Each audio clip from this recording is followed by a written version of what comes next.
Cognitive development. IQ is a strong predictor of adult success in developed countries. Young adulthood is a time of gaining expertise in one's career field and has been found to be an exceptionally creative life stage. Hi everyone, so today I'm going to be conducting an interview for Young Adulthood Development. To explore more on this topic, I'll be asking Austin a series of questions and he's going to share his personal experience and insight related to this stage of life. So for the first question, what is one big decision you've made as an adult and how did you approach it differently than you might have as a teenager? One big decision I made as an adult was moving to Florida to pursue my career. I was 25, so I was 2 years out of college. I was on my second job. I had worked at that Toyota Center, then I went to Dick Dyer and got an opportunity to work for corporate Toyota, but it required me moving from South Carolina to South Florida. And I had never lived further than an hour from home before. So I was really going back and forth on whether that was something I wanted to do because I'm very family oriented, and I remember my Aunt Jennifer, Aunt Jen, had told me, go do it because you can always move back. But if you pass up on this opportunity, then it may never come around again. And as a teenager, like if I had been fresh out of high school, I may have done it, but I may have done it for the wrong reasons. So I think you just have to, before you approach any big decision, just make sure that it aligns with your values and your goals. I value family, but I figured I can always hop on a plane, and that's what I did a couple of times a year. Hi, my name's Tash and I'm 27 years old and I've been asked to answer the following questions. Question number 1, have you noticed any changes in how you approach problem solving or decision making now compared to when you were younger, maybe in your late teens or early 20s? My answer is, I think I've always taken a similar approach in problem solving and decision making throughout my teens and early 20s. I think the only thing that may be different is that I am more emotionally mature now in my late 20s and I approach things with a calmer mindset. Hi, my name is Brianna and I'm 27. At what point did you feel like you reached adulthood?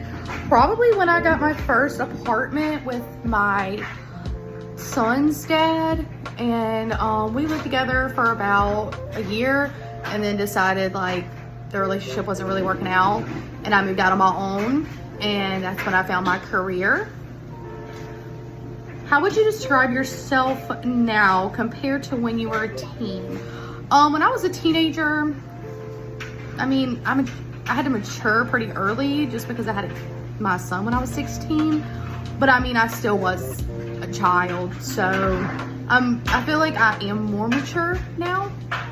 How do you think being a teen mom affected you or transitioned into adulthood? It was more of a struggle just because it wasn't just me. I had a kid, so it was kind of hard, but I did it.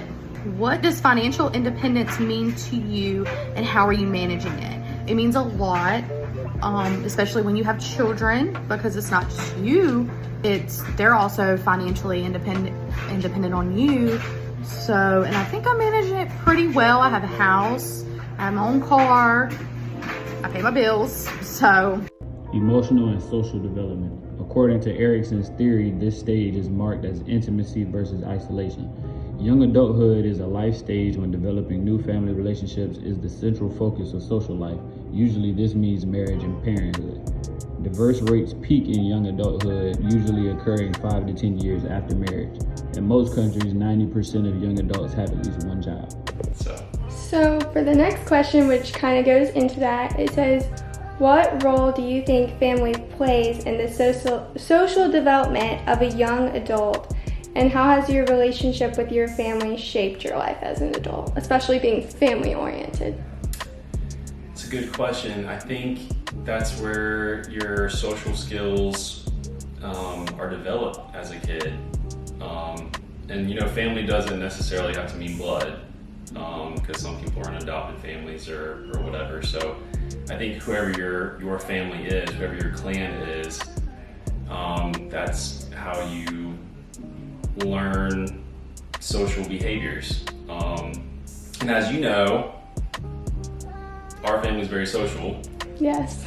So that helped me moving a lot, you know, as I grew up. So I learned how to make friends really quickly, but because we moved a lot, you know, didn't really get too close to anyone. So, you know, your family, and that's kind of how my family approached things too, was we're gonna be in this area, we don't really know how long, so, you know, it never really felt really important to develop long-term relationships with people in those areas until we got to a point where we knew we were going to be in that community a long time. When we finally came back to like Kershaw County and we knew we were going to be there for a long time, that's when we started, you know, putting the roots down.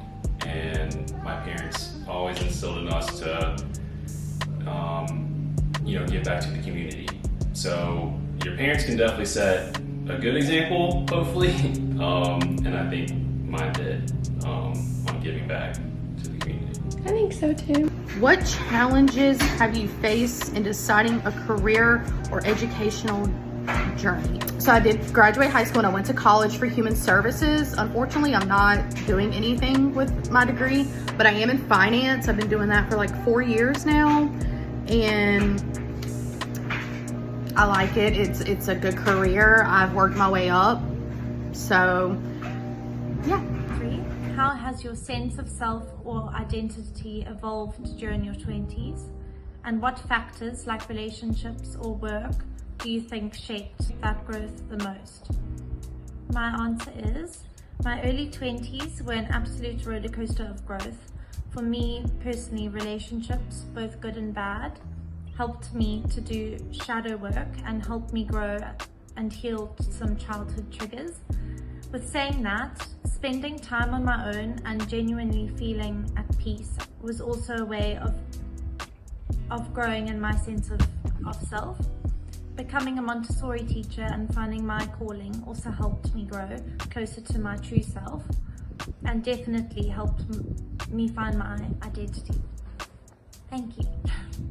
Physical development.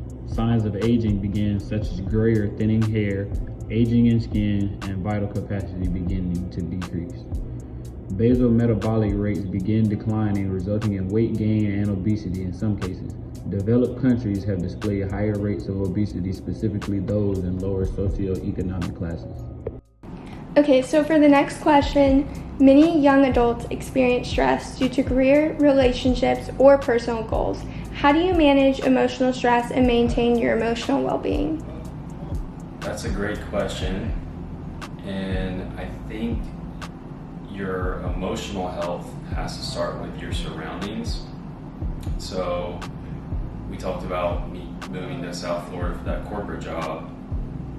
That job wasn't very good for my emotional health, it turns out, because it was a really high stress job. We were in meetings all the time.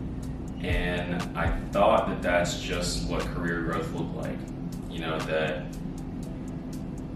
you know, you're supposed to be busy 100% of the time, 40 hours a week, you know, meetings over lunch breaks and stuff like that.